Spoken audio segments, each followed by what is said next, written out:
is to anchor into this sort of universal tribal message of we are all in this together right now. Everyone is being asked to evolve into the next highest iteration of themselves. And we don't exactly know what the environment is going to look like. And your tolerance for being able to operate in very ambiguous, unknown environments, the more you can expand and grow that muscle, the more it will serve you. Because the truth is, it's really scary. It's scary to be out there in the unknown. And you know the other thing, when you've been in the business for a while and you've grown up in your career and you're 20, 30 years deep, the likelihood is that you're probably really good at what you do. And when you're really good at this thing that you do, all the rewards come from continuing to do the thing you're really good at. Rewards from the external world, but also the intrinsic rewards of like, it feels good when I do things that I'm good at. But the leader of the future is someone who continually steps into the unknown, doing things they've never done before. And guess what? When you do those things, you're not going to be as good as what you've been doing for the last 25 years. So now you're out here feeling uncomfortable and making mistakes and risking, looking foolish, and risking situations where maybe people who report to you, who are 10, 20, 30 years younger than you, have it more figured out than you. All of that is going on. And your capacity to have enough humility and to tolerate the ambiguity serves you in this moment in time. So the next question is, if organizations have and continue to succeed operating in this hierarchical structure, so will that mode of working ever go away, you think? I might be, in the mode of if you can't break, if it ain't broke, don't fix it. It's a great question. There's lots of organizations that are driven by fear and intimidation that ultimately produce results. I personally don't believe it's sustainable. And it's also a matter of how fast can your organization adapt and change to the changing marketplace. So while it's maybe worked in the past, I don't know that that will work in the future. With that being said, I am not suggesting that we're in a situation where we have to blow up hierarchy. Again, most of the clients I work with, NASA is not blowing up their org chart. But we have to recognize that, and I wrote this down, individual leadership behaviors are what break down hierarchy and bureaucracy. I don't have to sit back and think, this is outside of my control, we're never going away from hierarchy. It's my behaviors. And while I can't control everyone else on the finance department, how they lead, I control how I lead. And I'm gonna set a precedent with my culture. And you know what will happen? Word's gonna spread. And you will become a magnet for attracting the best talent. And I believe that will be true for organizations. And it is my mission to help individual leaders and organizations do that work. Brené Brown has, I think, just an absolutely fabulous definition of spirituality.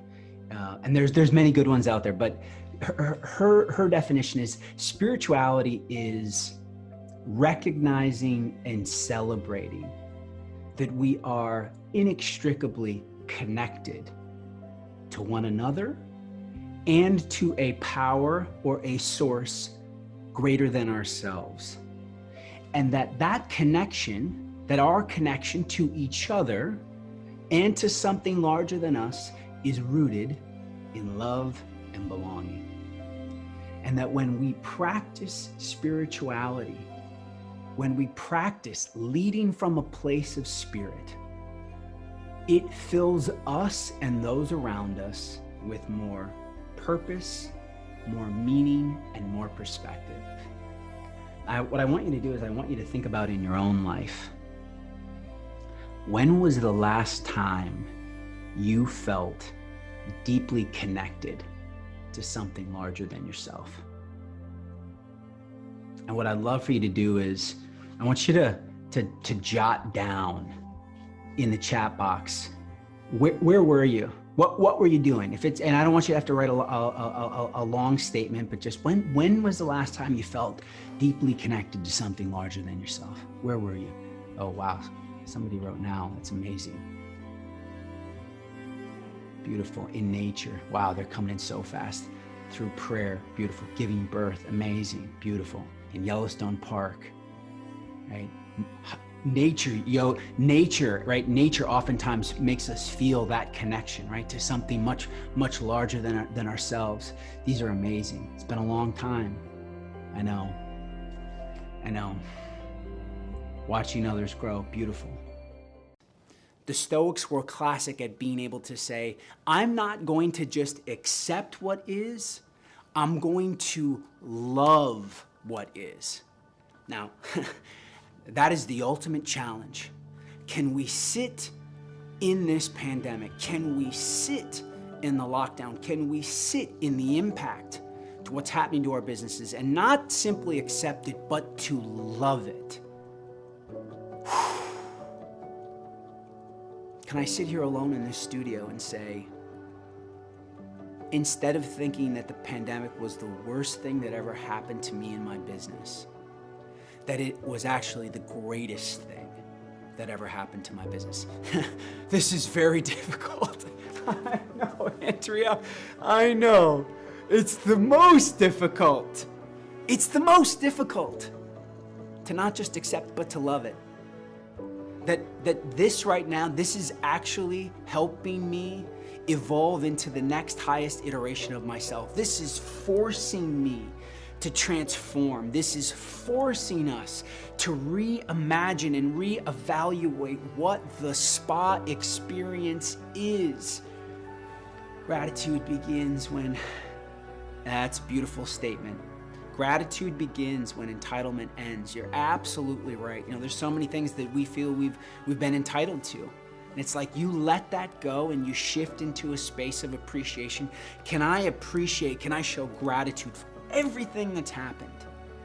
As lonely and as sometimes disconnecting as it feels to be communicating to you through this camera, it's like, how do I shift my perspective and say, maybe this is helping me become a better teacher. It's forcing me to level up my game. Like, if I'm really honest, did I use my energy and the bigness of a stage and video and PowerPoint to sort of overcome the ability to do what? To simply sit and have a conversation? Can I bring my full presence enough through the camera that you and I can have this dialogue and have it be impactful? And you know what? I'm better today than I was 6 months ago, and hopefully if I keep working, I'll be better 6 months and 6 years from now. And that is playing out for you in the business too.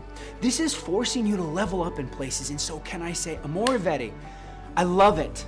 I love it. Give me more. I don't just accept it, I love it.